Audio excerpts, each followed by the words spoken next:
Now we're going to do some action. And the action is that we're going to start looking into the first exercise, which is going to be drag and drop. If you attended already, so normally I'm asking people to volunteer because that's how, if you contribute, you can learn a lot. On the exam, you're going to get maybe 2, 3, or 4 drag and drop questions. Now, remember, you need to make this 100% correct to make sure you get 1 point, like the same point you're going to get if you answer a question correctly. So my advice, this can be time consuming. So you know that you can flag questions for mark review in the end. I suggest that this might be a good strategy, that just to make sure you're coping with all the regular questions correctly or with time perspective, you leave this one into the end. So you flag them, you leave it to the end, and then you do it into the end as well, because this can be time consuming. If you have 4 or 5 things to go and mix and match, this can be super time consuming. So I would say that maybe you're going to leave it to the end. But let's go ahead. And here I have the first one where we need to match project management methods itself. So agile, predictive should go and match with the blue boxes out there. If there is any brave volunteer, feel free to raise your hand, and then we can look into it. So you can go 1 agile, 1 predictive in that case. Any brave volunteer? Yes, Michelle, you can go ahead. You are the first. Awesome. Okay, so for agile, do story point. Yes. Okay, and 1 predictive, please. WBS, work breakdown structure, which is Perfect. 100% document of all the activities, 100% listed.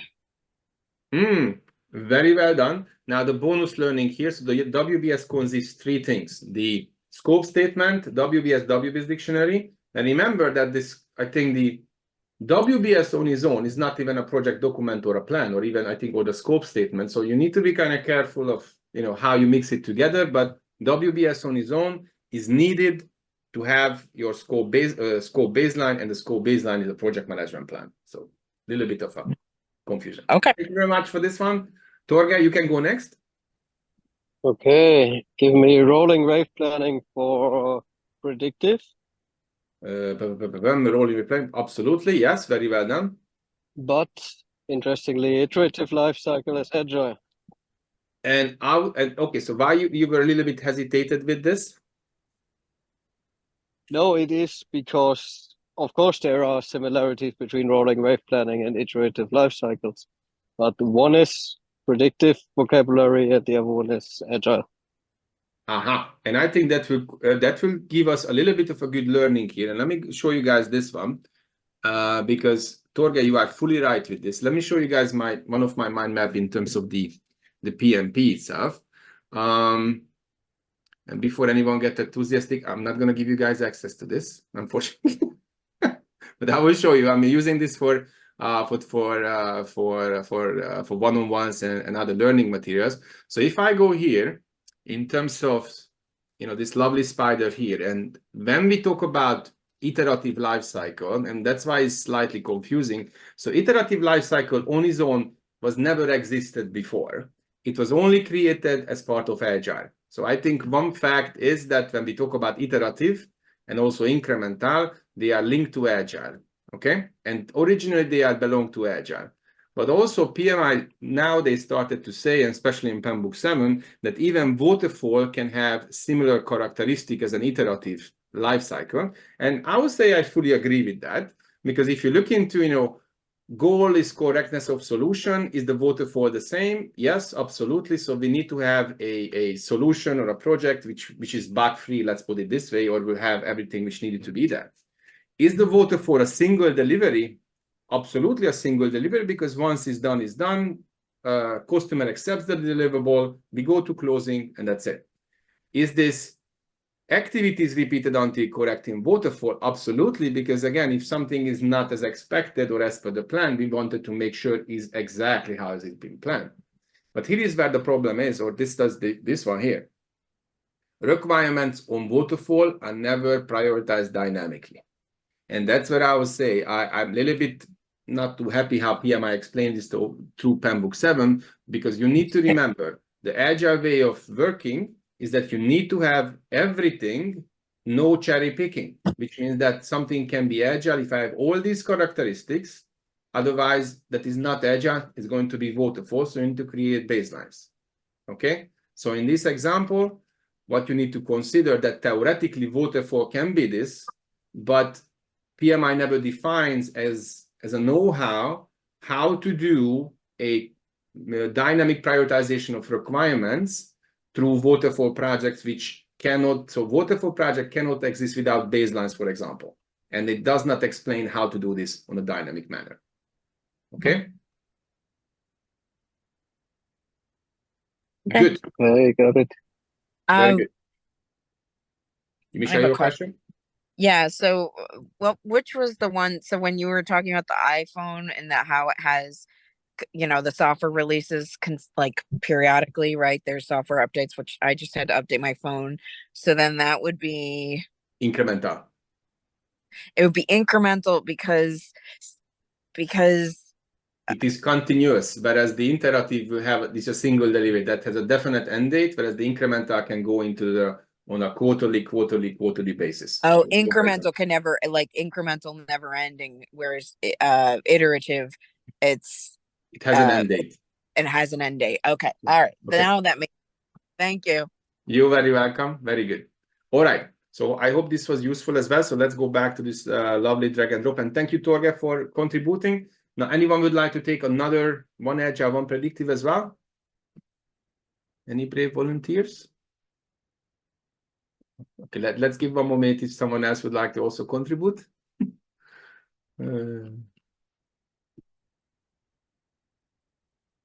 Maybe let's do the following.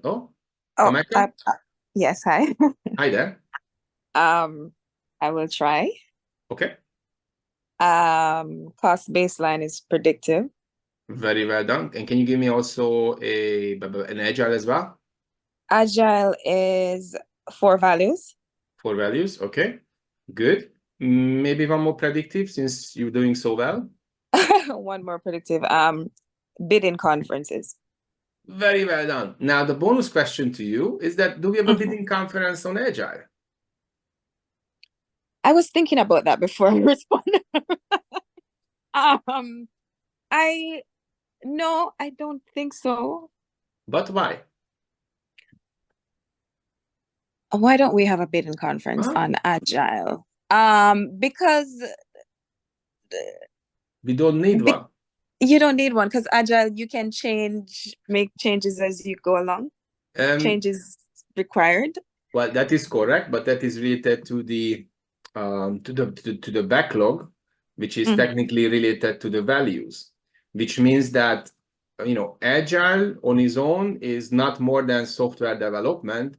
So therefore, if I'm working with a vendor, I already upfront having an alignment and agreement. I do not need to tender vendors. I do not need to do this one by one, project by project, or meaning release by release, because that vendor will be always exactly the same. So that's why I mentioned that the bidding conference is not necessary on agile, because agile, remember, and Scrum is only software development, which means it can go with a fixed end date, or it can go into an iterative manner, technically until eternity, because there will be always a new value to deliver, which is providing value to the customer. So there was always like a value proposition. Instead of me chasing a value, chasing a scope or a requirement, the customers were telling me already what they believe is a value. Okay. Thank you. Very well done. Good job there. And then anyone who would like to finish this off, this remaining one, so one agile, one predictive left. As you guys see, this is easy. Yes, Maria, you next. The only scary thing is the bonus question, okay? Great. I'm going to put the agile in increments. Yeah. And predictive on cost forecast. Perfect. Very well done. Thank you very much, Maria, for this one. So that is technically how is going to be 100%.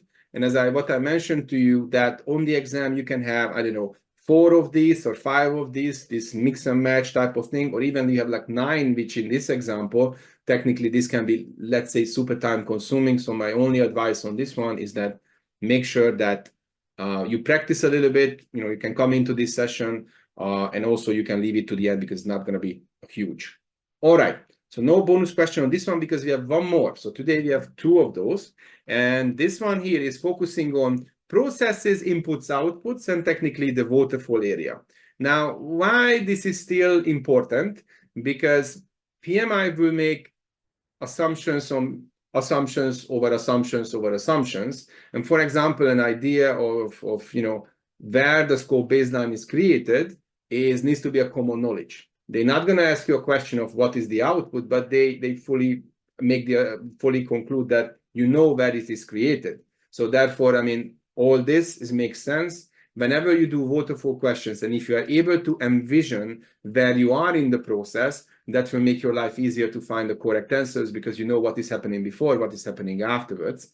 So in my opinion, that's still like a very valuable information to learn. So again, very same as the previous one. We need to move the orange bricks into the middle. Obviously, more than one can fit into this theoretical kind of brick under initiating, planning, executing, monitoring, controlling, and closing. All right. Any brave volunteer who would like to get started with this? Okay, Tyra, you go first, and Mr. Emily, you next, okay? So for initiating, I would put the project charter and the stakeholder register. Oh, your stakeholder register here. Aha, very good. Now, a bonus question to you, Tyrell, is that the stakeholder register is created by the PM on his own, or is anyone helping the project manager? Ideally, the project sponsor should help identify some of those stakeholders, but it's ongoing, but it should be created by the PM and the team itself. Aha. So according to your understanding, the sponsor should help or must help? I say should help, not must. It's going to be must. The reason for that, because the PM has no idea. So for example, if I have a project and I nominate you as a project manager, you're going to get a high level scope. How the heck are you going to know who are the stakeholders here without someone's helping you to giving you a clarity? And I would say in that case, that's why the sponsor is in the best position because he knows the stakeholders, most of them. So I would say you're fully relying on the sponsor's input here because you just been nominated as a peer. Okay. Make sense? Absolutely. Perfecto. Thank you very much for this one, Tyrell. Mr. Emily, you next. Yeah, I would say rolling wave planning. Yeah. On planning. So planning, okay. Very good. And let me think.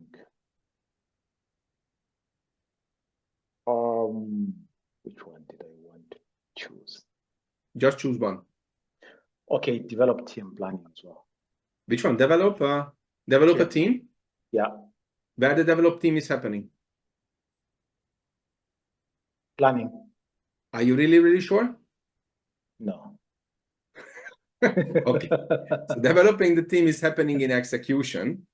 Why is that? Because planning, we just plan, execution where we execute, but execution cannot be done without having the team. Now, this is where this is slightly conflicting if you're asking me, because if you go with the 49 processes, which is still applicable till date, so I highly encourage everyone to look into this a little bit more deeply, is that, so when you do the planning, PM, I never say that the project manager is alone, but you see the reference to SMEs. Now, this comes with an assumption that there is a type of core team there, I would say, a core team of 10 people, let's say, because execution, instead of, direct and manage project work, that's the actual execution, then you have to do this first. Because without the team, you cannot do the work. So number one, you're acquiring the resources, you're developing the team, to managing the team, and only after that, you go and do the actual work. Why is that? Because remember, resource management plan will only define what resources you need. Now the plan will be approved and then handed over to the resource owners. Now they will give you the resources, but the point they give it to you, you are in execution. So that's why I would say that you can have a core team of 10 people, whereas the 1,000 resources will come while you do the execution. Does that make sense? Yes, it does. But do you disagree?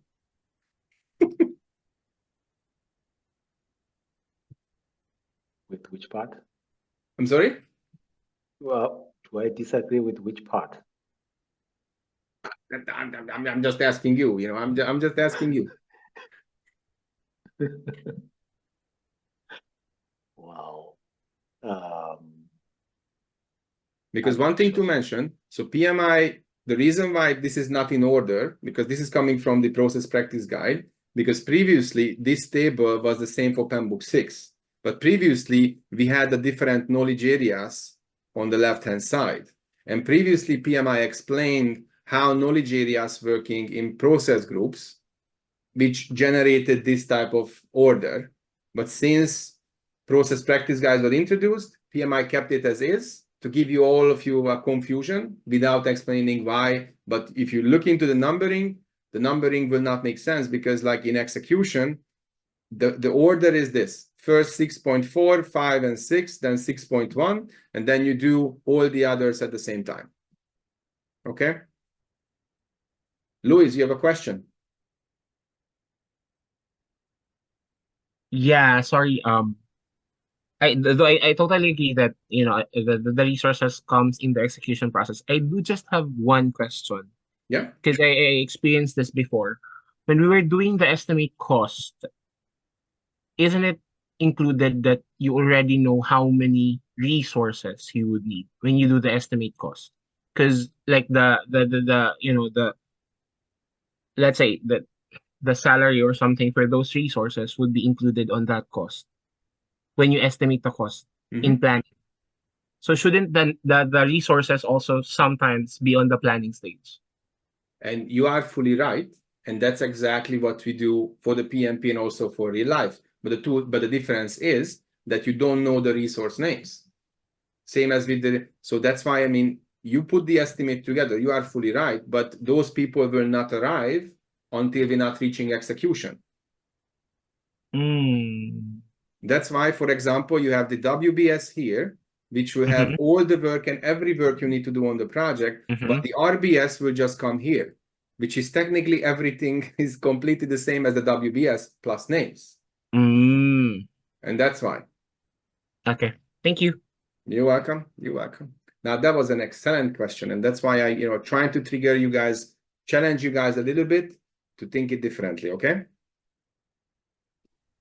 All right. So we have a couple of more left. Yeah, Michelle, you can go next. So I just had a question with that. So where is the RACI, which is, what is that? The responsibilities, accountable. Yeah, very good question. So the RACI is going to be here. So as part of your resource management plan, you have the RACI.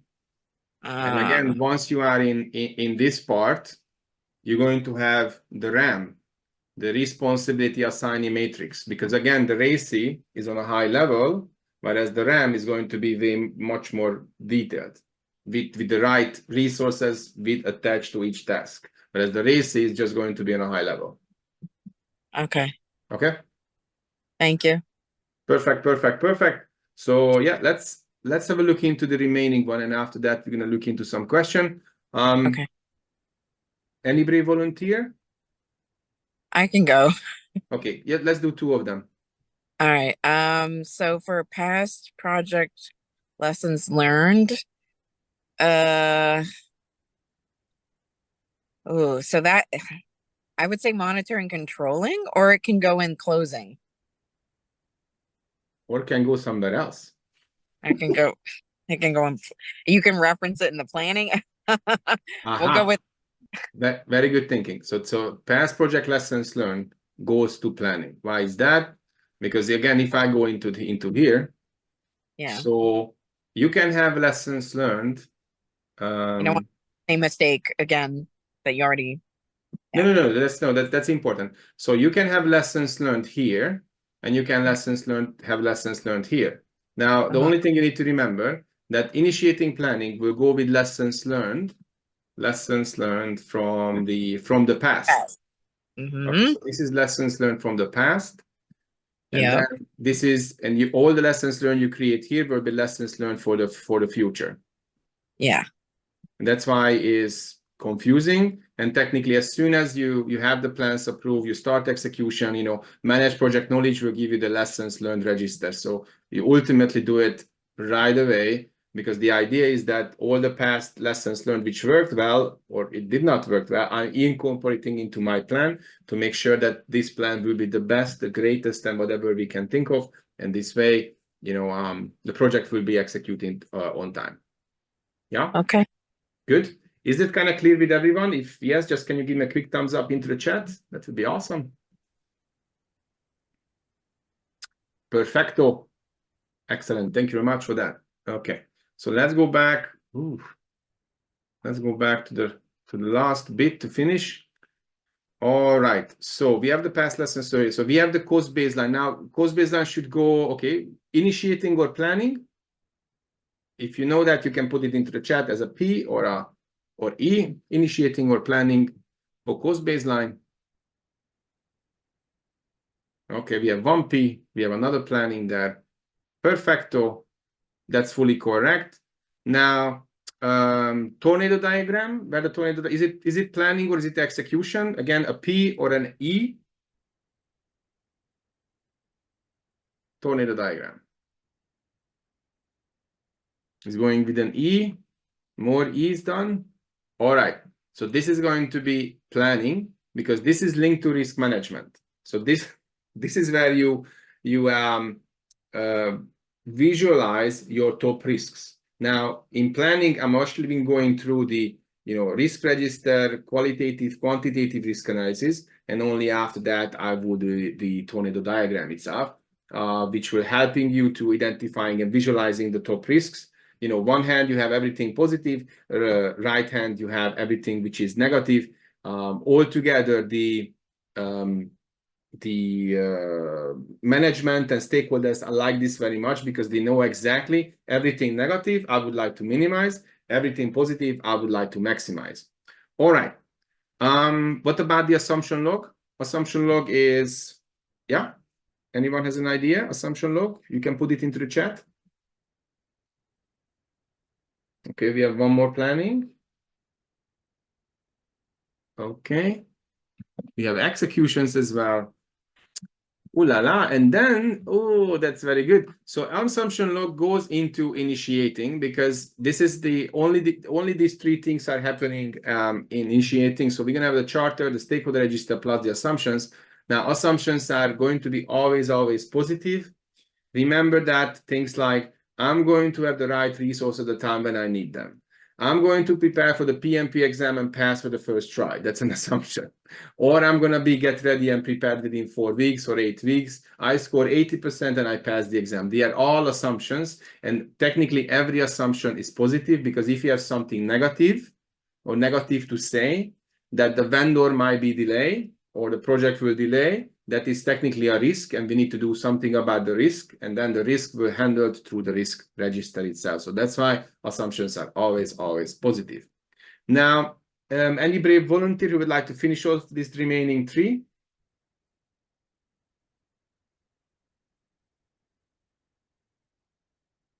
Torge, yeah, you can go ahead. Yeah, those are tricky, but let me try. Risk audit, I guess we are doing monitoring and controlling. Very well done. That's good one. Do you remember how many audits we have in a process? I do not. No problem. We have 3 audits. We have the quality audit, the risk audit, and the procurement audit. Only 3 audits. Okay. Got it. Okay. Okay. Requirements traceability matrix also in monitoring and controlling. Are you really sure? I'm not. Okay. What will be your second best answer then?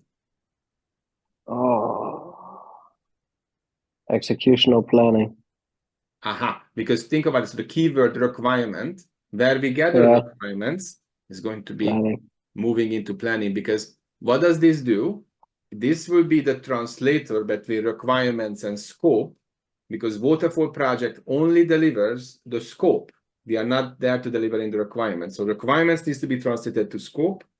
and then the scope will be delivered through deliverables. That's the kind of the breakdown.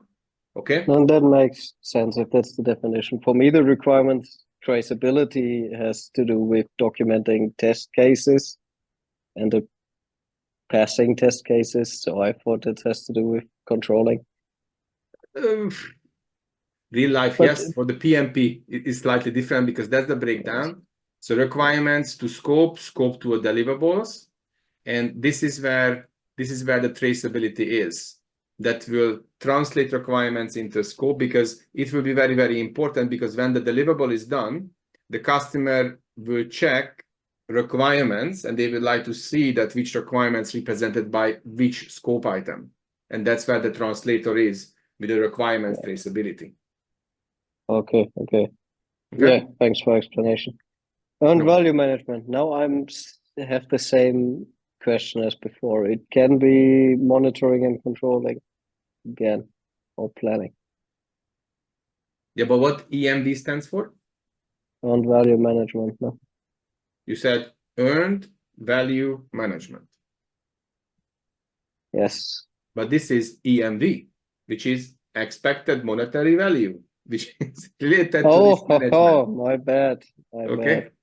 So this is risk management, where we quantifying the risk, because otherwise, it's just a subjective analysis. So for example, risk management, the main reason you are involving the entire team, because my interpretation of a risk is different than someone else's interpretation. So for example, if Torge would like to do the PMP exam in 2 weeks, and Torge currently scoring 60%, well, am I going to say that, Torge, you can do the exam in 2 weeks? You can actually be prepared in 2 weeks, but Torge might say, oh, no, it's still going to be very, because of my schedule, it can be very hectic. It's still, high risk for me, but I can say that's a medium risk. So we can actually agree on this and find a common understanding. But with this EMV, you can actually quantify the risk of what the risk really represents. All righty? Got it. Thanks. You're very welcome. Now, I hope you guys enjoyed this exercise. I do like it because it will give you a different perspective in terms of the preparation itself, because it touched so many different things. Now, we're going to jump into the questions.